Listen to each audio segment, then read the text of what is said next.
말이 있습니다. 대접하는 자리를 마련하고 친절을 이용하여 상대에게 복수를 행하는 일들이 역사에서 종종 있습니다. 압살롬이라는 사람이 그런 예 가운데 한 명이죠. 양털을 깎는 축제의 자리에 자기 형제들을 초청하고 암논이라는 자기 이복 형제를 죽이는 끔찍한 일을 저질렀습니다. 역사적으로 보면은 접대를 활용해서 복수를 한 유명한 경우가 있습니다. 그게 누구냐면은 이 타타르족인데, 이 사람들이 예수게의 바가투르라는 사람을 초청해 가지고 대접하면서 독을 먹여서 죽입니다. 이 예수게의 바가투르라는 사람은 바로 징기스칸의 아버지죠. 징기스칸의 아버지인데, 이 사람을 이렇게 초청해서 트르크 계통의 혈통인 타타르족들이 이 사람을 독살해 죽입니다. 나중에 징기스칸이 아주 철저하게 복수를 해요. 복수를 할 때 그 주위에 있는 다른 부족들이 아무도 이 징기스칸을 비난하지 않았습니다. 왜 그러냐면 이 예수게의 바가투르가 그곳에 가서 음식을 먹고 또 술을 마시고 했다는 것은 그 사람들에게 적대적인 감정이 하나도 없었다는 거죠. 정말 그 사람들 신뢰하고 그 잔치에 초청에 응했는데, 이 기회를 활용해 가지고 독살을 했으니까 이것이야말로 가장 비겁한 행동이다, 이는 있을 수 없는 일이다 라고 주위의 부족들이 여겨가지고 아무도 징기스칸을 비난하지 않았다는 이야기가 있습니다. 그래서 그런 믿음을 저버리는 행위, 그보다도 비겁한 것이 없다고 사람들이 생각하는 경우가 있죠. 접대를 이용해서 상대방을 넘어뜨리고 무너지게 하고 착 잡는 것은 참 비겁한 행위입니다만은 예수님의 식탁에서도 일어났습니다. 이런 세상에서 우리는 어떤 삶을 선택해야 할까요? 자, 오늘 본문을 보면 바리새인 중에 한 지도자가 있습니다. 이 사람이 예수님을 안식일 예배가 끝난 뒤에 자기 집에 초청을 해서 식사 대접을 합니다. 그 지도자가 식사 대접하는 이 자리에 예수님이 참여하는데, 지도자라고 하는 거 보니까 평범한 수천 명의 바리새인 중에 한 명이 아니고 아마 리더에 해당하는 산헤드린 공회의 한 사람이 아니었겠나, 70명 중에 포함되는 그 중에 한 명이 아니었겠나 추측을 합니다. 그리고 그 사람뿐만 아니라 그들에게 동료들이 몇 사람이 그 집에 같이 초청을 받은 것 같습니다. 이 사람이 예수님을 초청하는 것은 바리새인들의 통상적인 경우와 비교해 볼 수 있잖아요. 보통 경우는 바리새인들이 예수님께 시비를 걸고 좋지 않은 감정을 가지고 있는데, 이 사람은 예수님을 초청해서 식사 대접한다, 그런 말이죠. 식사 대접하는 자리니까 예수님도 순전히 호의적인 제안을 받아들여서 그 자리에 참여한 것 같습니다. 그렇지만 그와 함께 있는 다른 사람들을 보니까 의도가 순전치 않는 거죠. 예수님과 같이 교제하면서 말씀 안에서 교제하고 그렇게 친구 관계로 식사로 온 것이 아니라, 오늘 성경에 보니까 이 사람들은 엿보았다, 엿보고 있더라, 그렇게 말하고 있습니다. 예수님과 바리새인과의 사이는 사실 좀 좋지 않죠. 왜냐하면 유대인들의 문화 가운데 바리새인의 그 가르침이 굉장히 큰 영향을 끼치고 있었거든요. 수천 명에 불과하지만은 유대 공동체 전체에 막강한 영향을 끼치고 있는 그런 사람들이란 말이죠. 이 바리새인들이 누구냐면 하나님 말씀대로 자기들이 잘 믿는다 생각하고 그 율법을 해석해서 더 많은 규칙들을 만들어내는 거예요. 헌법에 있는 것을 가지고 법률화시켜서 형법도 만들고 민법도 만들고 형사소송법도 만들고 또 그 형법을 더 하부에 법을 만들어서 뭐 조례를 만들고 뭐 도시 코드를 만들고, 이렇게 해서 우리가 사실은 살아있는데 우리 위에는 무거운 이 법조항들이 어마어마하게 많이 있는 거예요. 많이 있는데 일상생활에 꼭 필요하지 않으니까 의식하지 않고 살아가는데 엄청나게 무거운 겁니다. 그런데 이 유대인들은 그런 식으로 이제 법을 만드는, 하나님의 주신 법은 간단하잖아요. 10가지 계명이고 그 외에 제사 제도이고 좀 더 이제 법조항이 해석이 되어서 613개니 뭐 등등의 이야기를 합니다만은 그런 정도인데 뭐 까다롭고 어려운 것은 없어요. 그런데 여기에 너무 까다로운 규칙들을 만들어 가지고 사람들이 늘 그걸 의식을 하고 살지 않으면 실수할 만한 그런 조항들을 굉장히 많이 만들어 두었습니다. 자, 이런 상황에서 일반인들은 바리새인들의 그 규칙을 따라서 살아가는 것이 하나님을 잘 섬긴다라고 생각했던 거죠. 더 열심히 믿는 사람이라면 이렇게 지켜야 된다라고 생각하고 살아왔습니다. 자, 그런데 예수님은 그게 아니야 라고 자꾸 도전하는 거예요. 그래서 이게 시비가 종종 일어났죠. 누가복음 6장과 누가복음 13장에 보면은 안식일만 가지고도 계속 예수님과 바리새인들 사이에 긴장 관계가 형성이 되는 것을 우리가 볼 수가 있습니다. 자, 그런 상황에서 예수님이 바리새인의 지도자 집에 초청받고, 지도자니까 바리새인들 가운데도 좀 겁이 있는 사람들이 그곳에 왔겠죠. 와서는 이 사람들이 아까 이야기한 대로 그냥 식사하고 교제하고 우정을 나누고 그렇게 하면 되는데, 예수님이 오늘은 어떻게 행동하는가 한번 보자 라는 심사를 가지고 그 자리에 있는 겁니다. 왜 이런 일이 지금 일어나게 되었냐면은 마침 그 자리에 수종병 걸린 사람이 있어요. 이 수종병에 걸린 사람이 있는데 누가 보더라도 환자이죠. 이 환자를 예수님이 어떻게 대하시는가라는 것이 이제 바리새인들의 관심사입니다. 바리새인들 자기들이 만드는 규칙을 따르면은 급하지 아니하면 다른 날 고치고 안식일 날은 고치지 말아라, 이런 게 있단 말이죠. 자, 그럼 예수님이 지난번에 누가복음 13장에 본대로 그 허리가 꼬부라져서 18해 동안 고생했던 그 사람을 바리새인들하고 고쳐주시잖아요. 자, 그럼 오늘도 이 사람이 과연 그렇게 할 것인가 라는 것이 이 바리새인들의 관심사였던 거죠. 자, 여기 나온 이 수종병이라는 것이 우리로 좀 낯선 병인데 이게 부종을 말하는 겁니다. 고창병이라고도 옛날 번역했는데 이 수종병이라는데 이게 부종이에요. 부종이라면 금방 알아듣는데 왜 수종이라고 번역했는지 번역가를 좀 만나보고 싶어요. 부종하면 다 알아듣잖아요. 이게 영어로 이제 드랍시라고 이드머라고 하기도 하는데 요즘에 이드머가 더 많이 쓰인다고 그렇게 이야기를 하더라고요. 자, 부종과 그 관리의 역사라는 글을 보니까 이 병은 처음에는 심장병으로 모두가 알았어요. 사람이 부을 때는 심장에 문제가 있다라고 오랫동안 그렇게 알아왔는데 19세기에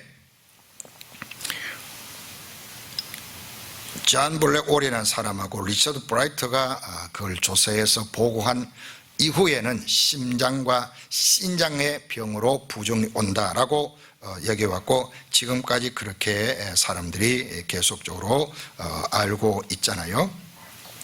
자, 이 사람의 부종이 이 심장 하트에서 생긴 건지 키드니 신장에서 생긴 건지 명확하게 알 수는 없어요. 단지 그 몸 상태가 부종이었다라는 것을 우리가 볼 수 있죠. 몸이 많이 부은 상태를 말하는 겁니다.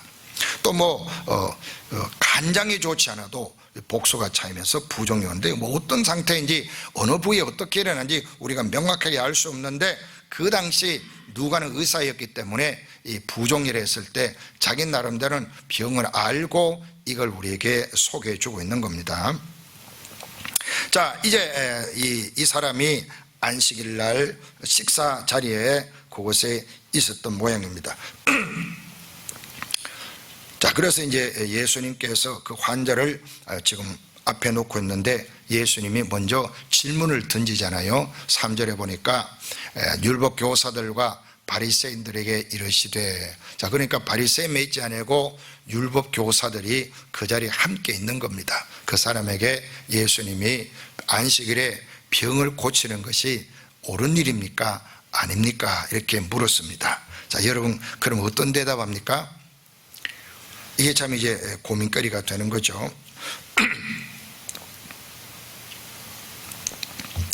그 당시 유대사회 바리새인들의 규정 중에 안식일에 36가지의 규정을 지켜야 한다라고 하는 그런 가르침이 있는데 이게 그 당시 사람들에게 사회 전반에 걸치고 있는 가치관이었거든요. 이게 그들의 문화화 되어 있어요. 또 상식에서 커먼 센스였어요. 당연히 안식일 날이면 그런 거 안 하는 거지. 그 사람 당장 이멀리션에 가야 될 것도 아니고 당장 피가 나서 죽을 것도 아니니까 뭐 월요일 날 고쳐야 되고 토요일 날 화요일 날 고쳐야 되는 거지. 굳이 안식일 날 이걸 고쳐야 되냐, 다 그렇게 생각하고 있는 그때인 겁니다. 이를 우리가 사회 통념이라고 말할 수 있죠. 뭐 소셜 노름스라든지 아니면은 컨벤셔널 위즘 뭐 이런 식으로 우리가 말할 수 있고, 또 퍼블릭 오피니언이라고도 말할 수가 있습니다. 이 사회 통념, 여기에 대해서 누구도 이달거나 뭐 이상하게 여긴다든지 그 왜 그렇게 해야 되지 라고 질문하지 않고 모든 사람이 그냥 당연하게 여기고 뭐 상식적으로 여기면서 그렇게 지내오고 있는 형편인 거죠. 자, 여기에 예수님께서 정면으로 도전하시는 사건이 일어납니다. 아까 말씀드린 대로 누가복음 6장의 안식일 날 밀을 비벼 먹는 사건을 통해서 한번 도전이 일어나고, 누가복음 13장에서 환자를 고치는 사건을 통하여 또 한번 도전이 일어나게 됩니다. 예수님과 바리새인들이 신경전을 벌이고 있다 그 말이죠. 자, 예수님이 이 사람 고치는 것이 안식일에 합당하냐 이렇게 물었을 때 아무도 대답을 안 합니다. 참 이 사람들이 뭔가 대답을 해야 되는데 아무 말도 대답하지 않습니다. 여러분들이 테이블에서 이 목장 모임에 성경을 놓고 이야기할 때 어떻게 생각합니까 하면 아무 대답 안 하는 거예요. 똑같은 겁니다. 왜 대답 안 하실까요? 여러분 왜 대답하지 않습니까? 첫째는 무시할 수 있는 거죠. 상대방 말을 듣고 대답하지 않는 거 무시하는 겁니다. 그 다음에 또 뭡니까? 상대방 말에 끌려들지 않으려고 혹시 내가 실수할까 싶어가지고 착잡히지 아니하려고 말을 하지 않을 수도 있죠. 또 이 사람의 말이 너무 옳으니까 상식적으로 논리적으로 맞는 말이지만 내 감정에 동의가 일어나지 아니할 때 그냥 입 딱 다물고 있는 것이죠. 혹은 말보다는 예수님이 어떻게 행동하시는가를 보고 싶은 거지 우리는 말을 하고 싶은 것은 아닙니다 라는 식으로 해서 그들이 말을 안 했을 수도 있습니다. 어쨌든 그 사람들은 말을 하지 않고 예수님의 대답에 묵묵부답입니다. 예수님은 그 사람들이 어떻게 반응하냐 상관없이 그 사람을 고쳐서 돌려보내었다라고 말씀하죠. 데려다가 고쳐 보내시고 이렇게 말씀합니다. 그러면서 이제 예수님께서 다시 그들에게 질문하잖아요. 그들의 규칙을 따라 가지고 예수님이 말씀합니다. 그게 뭐냐면은 누가 짐승이 만약에 구덩이에 빠지면은 그거 건져내지 않느냐, 니네들 그건 건져내라고 말하지 않느냐라고 묻는 것이죠. 여러분 짐승이 물에 빠져서 어려움을 겪으면 고쳐주고 살려낸다면은 사람이 지금 우물에 빠진 거잖아요. 이 부종으로 너무너무 고생하는 이 사람들, 누가 보더라도 심각한 질병을 가진 이 사람을 구덩이에서 건져내듯이 그 사람 고쳐주는 것이 그게 옳은 일일까요? 그런 일일까요? 이것이 예수님이 던지는 질문이에요. 상식적으로 이게 옳지 않다라고 말할 사람이 누가 있겠어요? 그러나 사회 통념상 그렇게 하면 안 된다라고 눌러왔기 때문에 모든 사람들은 그렇게 생각하고 그 생각에 아무도 이를 달지 않고 있는 것이죠. 이것을 지켜가는 것이 그들에게는 몹시 합당하다고 생각하고 있는 것입니다. 예수님 날카로운 지적을 그들은 대꾸하지 않습니다. 자, 그러면 우리가 여기서 왜 예수님은 굳이 파문을 일으키면서까지 이 말씀을 하시고 이런 일을 하실까, 그런 생각해 보게 되는 거잖아요. 사실 이 지도급에 해당하는, 지도자급에 해당하는 이 대제사장이 자기와 식탁 교제회를 하자고 할 때 이것이 예수님이 기쁨으로 응해가지고 식사 잘 하면 되잖아요. 그래서 그 자리엔 종교 지도자도 있고 또 세상 권력을 같이 가지는 사람도 있고 하니까 잘 어울리다가 다음 기회에 이야기할 수도 있거든요. 또 사회 전반이 다 바리새인의 36가지 금지 규정을 지키고 있고 또 그 가운데 보면 환자를 고치지 말란 말이 없단 말이죠. 고치지만 다른 날하고 안식일 날은 숨이 넘어가는 그런 사람이 아니면 고치지 말라, 그렇게 있다. 그러니까 이 사람도 당장 숨이 넘어갈 사람이 아니면 다른 날 고쳐도 되잖아요. 얼마든지 이게 가능한 이야기입니다.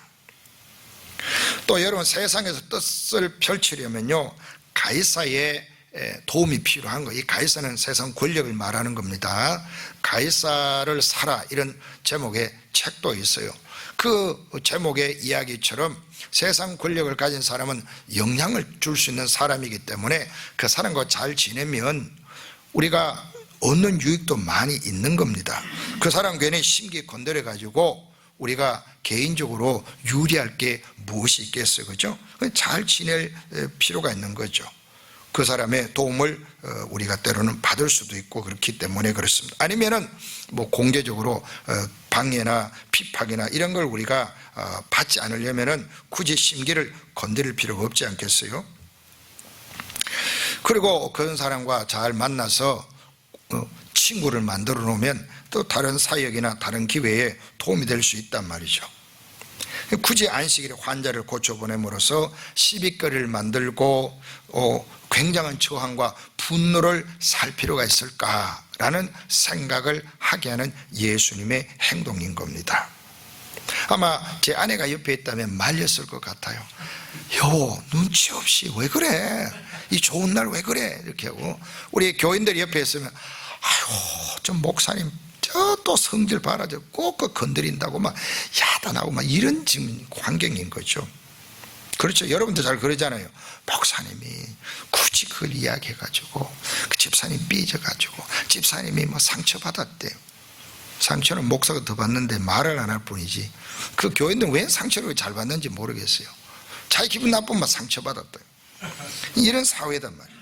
이런 사회에서 예수님이 왜 그 자리에서 굳이 그 사람을 그렇게 고치려고 하시느냐, 우린 그런 질문을 하게 되어 있는 거예요.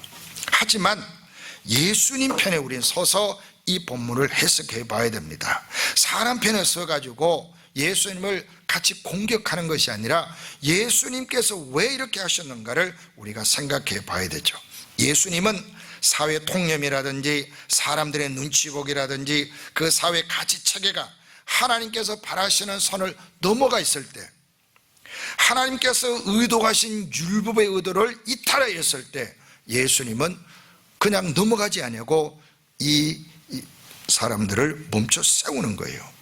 허용한다든지 타협한다든지 그렇게 하지 않는 것입니다.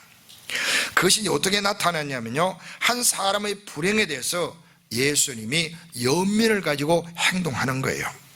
사람들은 규칙을 중요하게 여기고, 사람들은 자기들이 만들어놓은 이 법이라든지 자기들의 질서라든지 자기들이 원하는 세상을 꿈꾸지만 예수님은 한 사람에 대한 연민을 가지고 행동을 하시기를 원하시는 거예요. 지금 예수님은 연민으로 이 수종병으로 고생하는 그 사람이 안식에 참여하지 못하는 것이 너무 안타까웠던 거예요.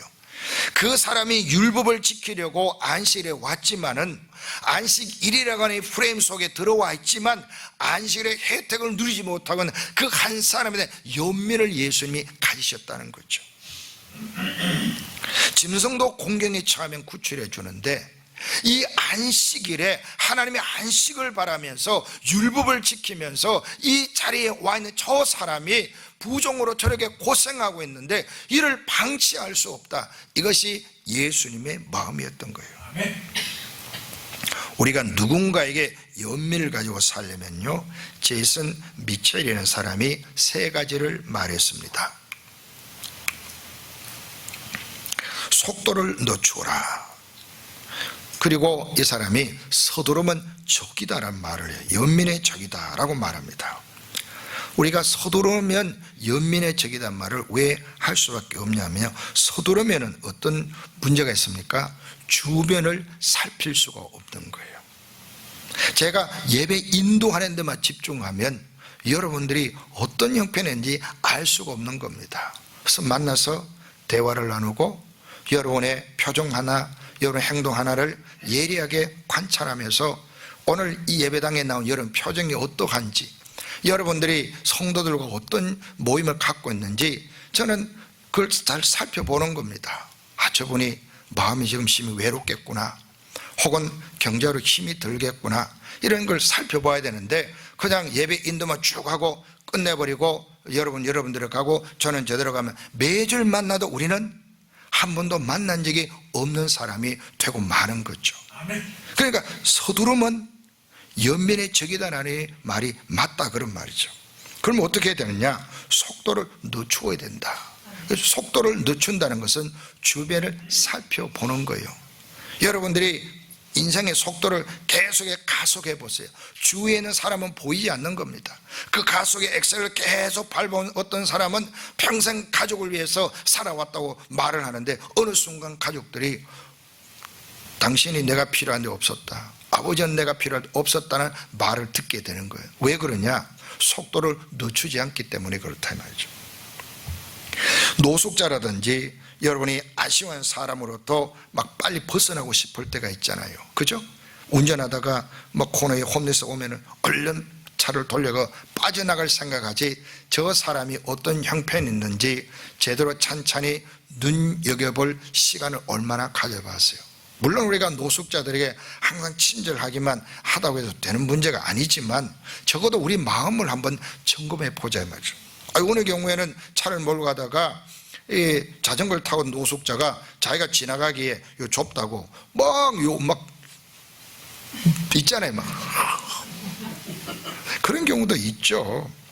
또 어제도 제가 늦게 설교 준비하고 저녁에 나가면서 이제 그 대문을 닫고 가야 되는데 홈리스가 그 옆에 나이가 좀 든 사람이 이 플라스틱 박스 같은 하나 갖다 놓고 거기에 또 걸터 앉아 있는데 얼른 제 머릿속에 떠오르는 게 뭐냐? 저 사람 저기 앉아 또 사고 치면 어떡하나, 저 또 수돗물 이 잔디밭에 물 주는 거 빼가 쓰려고 하나, 이런 생각이 먼저 드는, 그만큼 연민이 저에게는 좀 문제가 있는 거예요. 제가 연민이 없다는 걸 말씀드리는 거예요.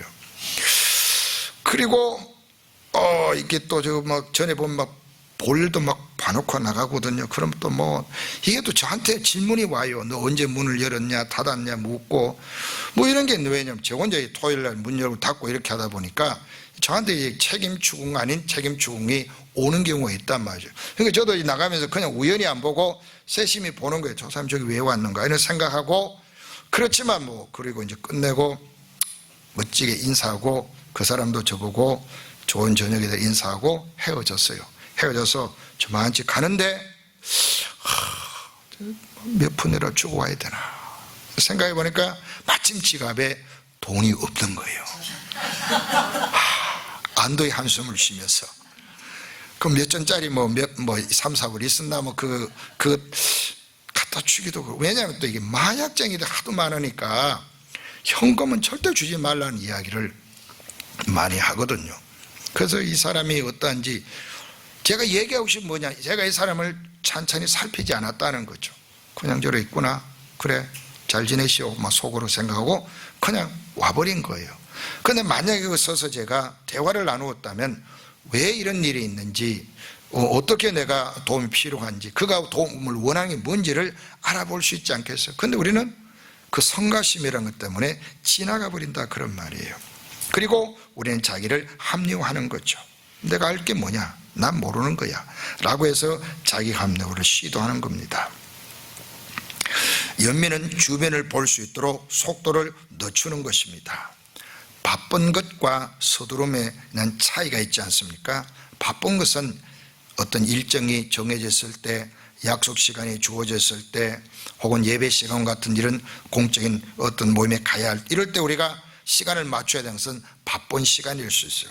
그러나 서두르는 것은 뭐냐? 마음가짐인 거죠. 우리 여행 갈 때 서두르지 말라라고 말합니다. 왜? 마음만 급하다 보면은 챙길 걸 못 챙기고 놓쳐버릴 수 있거든요. 그래서 마음은 차분히 하면서 몸을 빨리 움직이고 머리를 빨리 움직여야 되잖아요. 그런데 머리를 움직이지도 아니하고 손발도 안 움직이고 마음만 급해가지고 가면 일을 망치게 된다. 그러니까 서두르는 것은 뭐냐? 마음가짐인 겁니다. 오늘 우리가 이 땅을 사는 동안 주변을 살피면서 지나가는 것, 이것이 바로 연민을 행동할 수 있는 중요한 지혜가 되는 거죠. 두 번째는 뭐냐? 힘듦을 각오하라고 이야기했습니다. 아픈 사람들의 삶 속으로 들어가려면 사실 각오를 단단히 해야 합니다. 흔해 빠진 답은 통하지 않거든요. 정상적인 사람들은 휴가를 가도 어떤 사람은 휴가를 모른 채 지냅니다. 누군가를 다정하게 호거를 해줄 수 있는 것, 정상적인 사람끼리는 어렵지 않겠지만 그러나 한 번도 만난 적이 없다든지 혹은 남루한 차림에 옷차림한 사람이라든지 혹은 마음에 깊은 상처, 아픔을 가지고 사인이 많은 사람을 우리가 호거하는 시간은 우리가 혹시라도 그 짐이 나에게 올까 싶어서 힘들어서 멀리 떨어질 경우들이 많이 있는 거죠.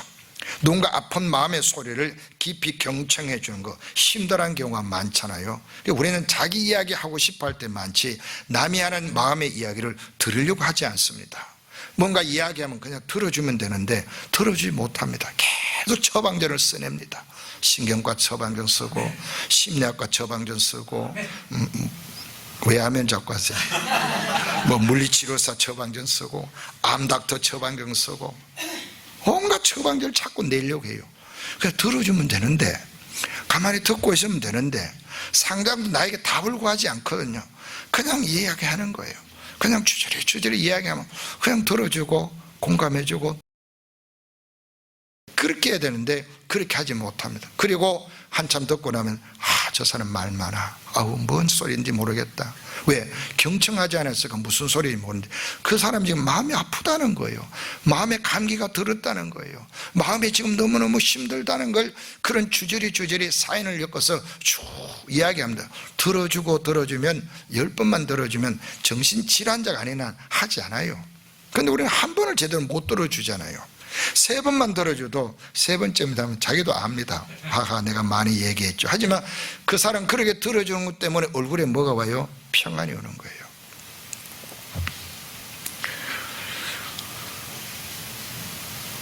이런 것은 쉽고 가벼운 일은 아니죠.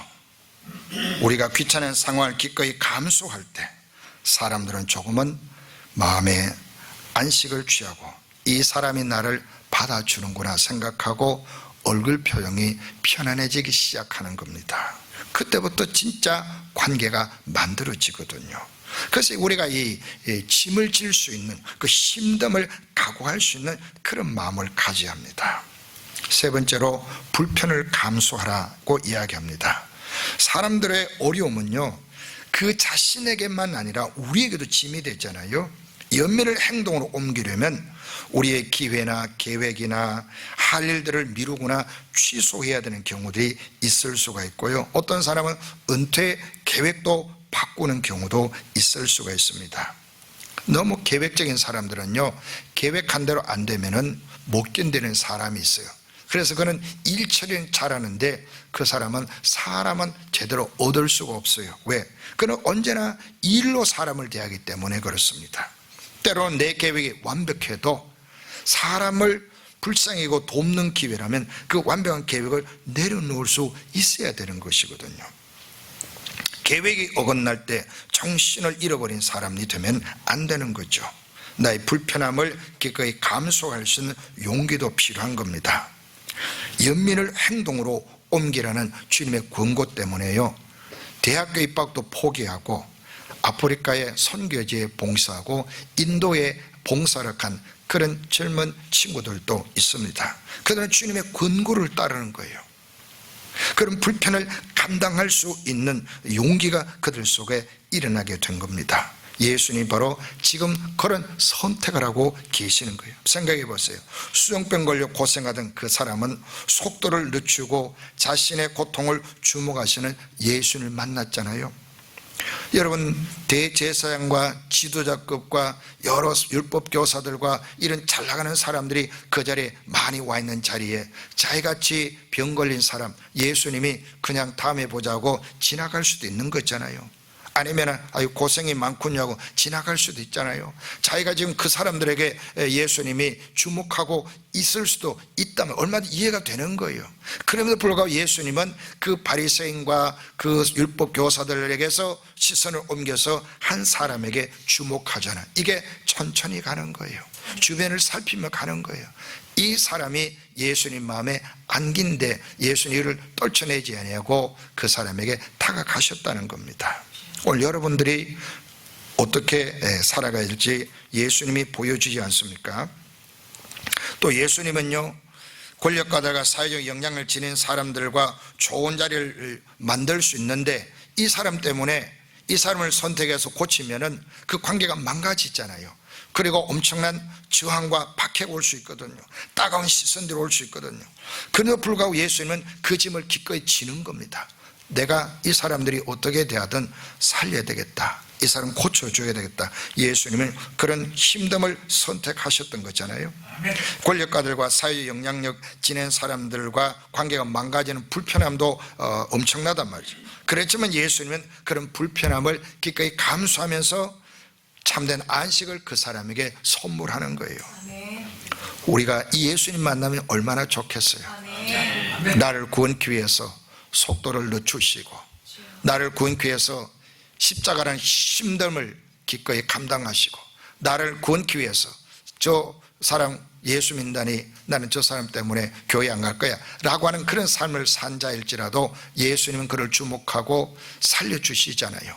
저렇게 연약하고 부족한 사람이 뭘 예수 믿고 하나님 나라에 간다고 나는 그건 안 가, 이런 사람들 얼마나 많습니까?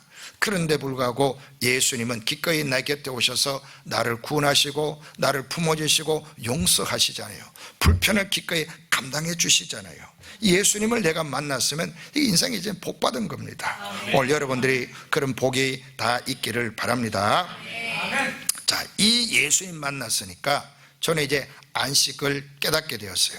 예수님 안에 참된 자유가 있고 평화가 있고 안식이 있다는 것을 제가 깨닫게 되었습니다. 예수님 만나지 못했을 때 내 영혼에는 평화가 없었고 안식이 없었고 쉼이 없었는데 예수님 내 안에 들어오니까, 예수님 만나니까 예수님 안에 이게 있더라, 그런 말이에요. 자, 그러면 이것이 이제 우리 주위에 어떻게 해요? 흘러나가야 되는 거예요. 내 안에 있는 안식만으로 끝나지 않고 안식이 필요한 사람에게 안식이 확정되도록 우리가 나아가야 된단 말이에요. 그래서 더 많은 사람들이 예수님을 만나 안식에 참여하도록 하는 일에 우리 삶을 헌신하는 것이 진짜 예수님 만난 사람의 행동인 줄로 믿습니다. 자, 모세율법을 보면요, 이 모세율법에 6날까지 일하고 7째 날 쉬라고 했거든요. 쉬라고 하시면서 하신 말씀이 뭐냐면은 내 하나님 여호와의 안식일인저 이 날은 내 것이야, 하나님 말씀했어요. 그 내 것이야라고 하는 이 안식에 하나님 백성들이 참여하기를 바라는 겁니다. 참여하는데 여기에 이제 말씀을 줄 때는 가장에게 주신 말씀이에요. 가정의 아버지들에게 주신 말씀이라. 그럼 가족의 아버지가 옛날에 아버지가 모든 결정하는 그때니까 아버지가 하나님 안식에 참여하잖아요. 그리고 그렇죠.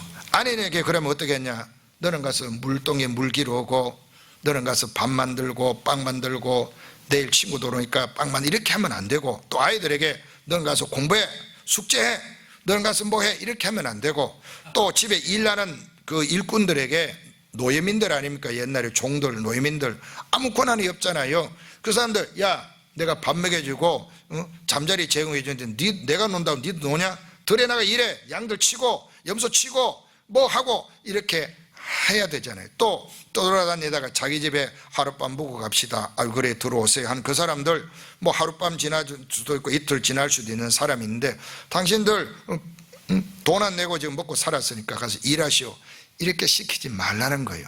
네가 하나님의 안식에 참여하거든 너 아내라든지 아이라든지 너 집에 있는 일하는 모든 노예민이라든지 혹은 외국인이라든지 혹은 떠돌아다니는 사람이 누구든지 그 집에 만약에 있거든 그 모든 사람에게 안식이 끼쳐지도록 하라고 말씀하신 겁니다. 그러니까 안식일을 어떻게 해요? 확장, 심화시키라, 그런 말이에요. 이걸 가지고 36가지의 온갖 규정을 만드는 것은 하나님의 의도가 아닌 거예요.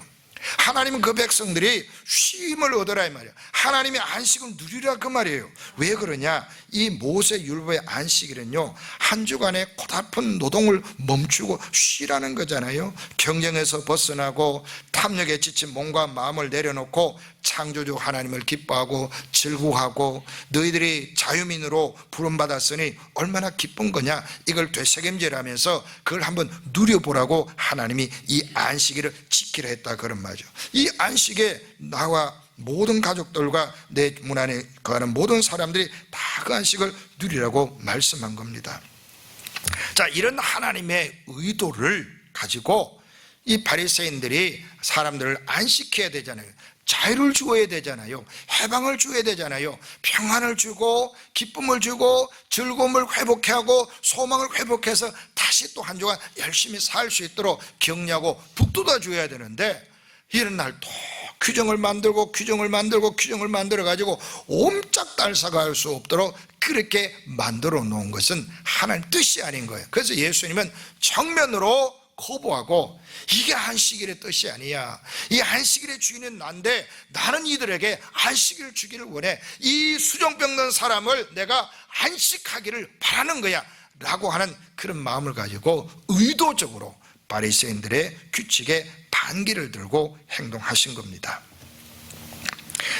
자, 이런 하나님의 의도를 예수님께서 행동으로 옮겼을 때 많은 사람들은 꼬투리를 잡으려고 했겠죠.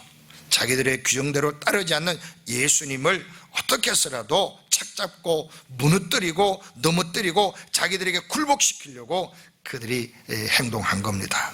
안식일에 안식하지 못하는 그 사람들을 보았을 때 예수님 마음이 얼마나 안타까웠겠어요. 그렇죠?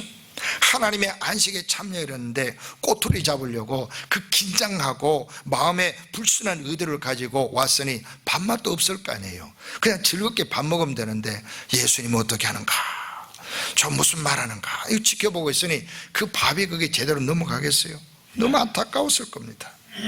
자, 예수님은요, 연민을 행동으로 옮기간 그 선택으로 자신의 삶의 무게가 너무 무거워서 버거워져서 넘어갈지라도 그 일을 기쁨으로 감당하셨어요. 오늘 우리는 이 예수님을 만났고 믿고 따르고 있습니다. 왜? 예수님 안에 영원한 안식이 있기 때문입니다.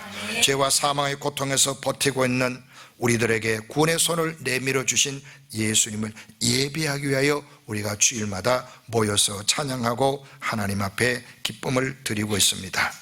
내 안에 있는 이 자유와 안식을 확장하는데 이제 우리가 움직여야 되지 않을까요? 단 한 명에게라도 진심이란 연민을 가지고 행동해보는 주일이 되시기를 바랍니다. 여러분, 그러기 위해서는요, 주일날 어린 자녀가 있는 사람들이 있다면 최대한 즐거운 날로 만들어 주어야 돼요.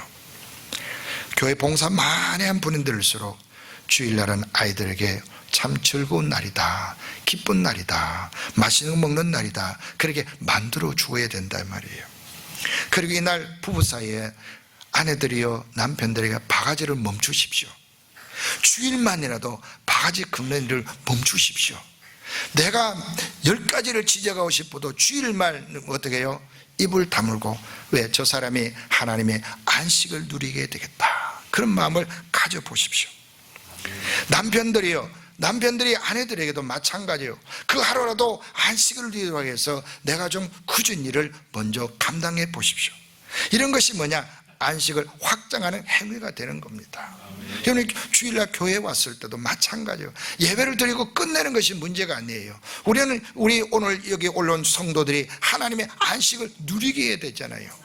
그러니까 그들이 나에게 좀 실수하고 혹은 내가 실언하더라도 그걸 넉넉하게 어떻게 해요? 바라보고 받아주고 잊어버릴 수 있는 그런 분들이 되시기를 바랍니다.